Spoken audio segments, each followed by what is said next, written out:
That was its first main concern, restoring their deterrence capacity. The second main concern was to beat back, to fend off the Palestinians' latest peace offensive. For the past 3 decades and more, the entire international community has agreed on how to resolve the Israel-Palestine conflict. It's probably, contrary to widespread belief, it's probably the least complicated conflict in the world today, the least controversial, the least intricate, the least complex. There's a broad consensus on how to resolve it. Virtually everyone, I dare say everybody in this room, knows the shorthand expression, namely the two-state settlement. And the two-state settlement is very straightforward. Law students in particular should be familiar with it because it's grounded in international law. Number one, it calls for a full Israeli withdrawal from the territories it occupied in June 1967 in accordance with the fundamental principle of international law that it's inadmissible to acquire territory by war. Israel conquered the West Bank, Gaza, and East Jerusalem in the course of the war. It has no title to those territories because it's inadmissible to conquer territory by war, a tenet of international law. And as the International Court of Justice ruled in July 2004, those are the whole of the West Bank, the whole of Gaza, the whole of East Jerusalem are occupied Palestinian territories. Israel has to fully withdraw. On the other side, a Palestinian state exercising its right of self-determination in the West Bank, Gaza, and East Jerusalem have to recognize Israel's right to be free from threats and use of force, that also being a basic principle of international law, Article 2 of the United Nations Charter. And finally, there has to be a resolution of the refugee question based on the basic principle of international law, namely the right of return and compensation. That, in a nutshell, is the two-state settlement. Is there any real controversy about that? None at all.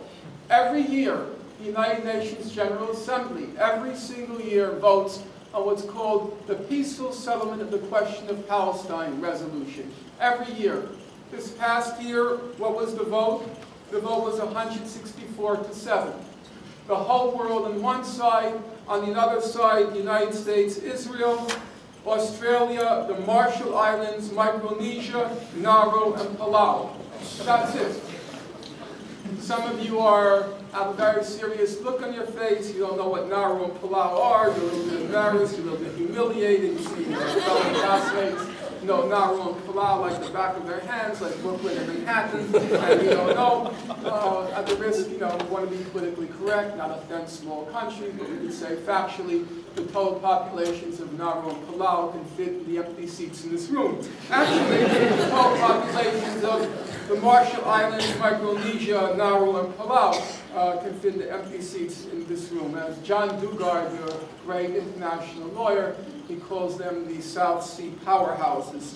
And that's been the vote. That's been the vote for the past 20, 30 years. 1989, 20 years ago, pretty much to the day, the vote was 151 to 3. The whole world on one side, Israel, the United States, and the island state of Dominica on the other side. There's no controversy. There's no controversy what's the obstacle to achieving that settlement. Were there any controversy, then we can look at the main regional organization, the Arab League. March 2002, the Arab League puts forth its peace proposal. Again, the two-state settlement, just resolution of the refugee question, but it goes one step further. It says, Israel, just obey the law. Just do what international law says. Do what the International Court of Justice says. Do what the United Nations says. Just obey the law, and we'll go beyond just settling the conflict. We'll offer you what they call normal relations. That is to say, economic relations, tourism, and so forth. That's the offer they made. That's the offer they keep renewing every other year. What's the vote? The vote in the Arab League was 22 to 0. Not very close. Well, now Israel is beginning to get into a panic. Because the Arab world, the world in general, it's reached a consensus how to resolve the conflict. The Arab world says we agree. But Israel always likes to say it has no negotiating partner. Likes to throw its hands in despair. The famous line by Abba Eban, The Arabs never miss an opportunity for peace. Very clever, everyone likes to repeat it, but now it doesn't seem to be very effective because the Arabs are offering an opportunity for peace. They keep renewing the opportunity for peace. They anchor it in international law. They anchor it in UN General Assembly resolution endorsed by the entire international community. Israel is beginning to panic. It won't have an excuse not to withdraw. But then things start really getting bad the past few years because Hamas starts saying, you don't agree to the two-state settlement. You can quote many statements. Let's just quote the head of Hamas's Politburo, Khalid Bashar, March 2008, just about a year ago today. He gives an interview and he says, there's an opportunity to deal with this conflict in a manner different in Israel, and behind it, the U.S. is dealing with it today. There's an opportunity to achieve a Palestinian national consensus on a political program based on the 1967 borders.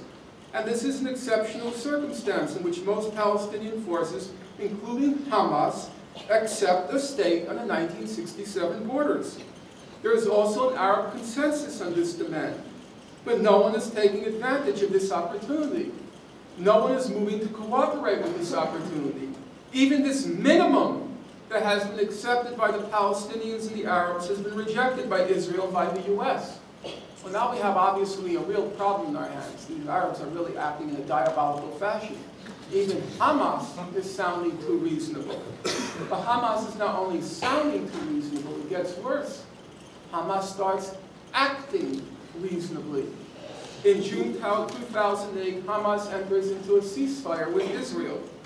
If you go to the official Israeli Ministry of Foreign Affairs website, they post a publication entitled the 6-Month Lull Agreement. What does the publication state? Well, I'll quote it. Hamas was, quote, careful to maintain the ceasefire. Hamas was careful to maintain the ceasefire. Bear in mind, it was careful to maintain the ceasefire, despite the fact that Israel reneged on the crucial obligation it had under the ceasefire. The terms of the ceasefire were, the Hamas would stop the rocket attacks, and Israel would ease the blockade of Gaza. Hamas stopped the rocket attacks, Israel didn't ease the blockade of Gaza. The publication continues. It says, the lull was sporadically violated by rocket and mortar shell fire carried out by rogue terrorist organizations. But Hamas tried to enforce the terms of the arrangement on the other terrorist organizations and to prevent them from violating it. So now we have a real problem in our hands. Hamas is not only talking moderately, it's now acting in a responsible fashion. It's showing itself to be a credible negotiating partner. So Israel can't say, how can we trust them? Well, you can trust them because they entered into an agreement and held to the terms of the agreement, even when Israel flagrantly violated its terms of the ceasefire agreement. And then it gets even worse. Because according to the head of the Israeli Shin Bet, the main internal intelligence organization, Hamas was interested in renewing the ceasefire with Israel. Now you have a real problem in your hands. Hamas is talking moderately. Hamas is acting moderately. Hamas wants to extend the ceasefire. And then Israel knows, after a while, pressure is going to build on it. Well, if Hamas is willing to negotiate in the June 67 border, if Hamas is willing to accept the international consensus, if Hamas is acting responsibly when it enters into agreements, as it did with the agreement from June 2008, then the pressure is going to be building on Israel. Why don't you negotiate with them? That's a big problem, because Israel doesn't want to negotiate if it means giving up the West Bank. And so what is poor Israel to do? They have no real option except to provoke Hamas by breaking the ceasefire, then radicalize it or destroy it, and thereby eliminate a legitimate negotiating partner.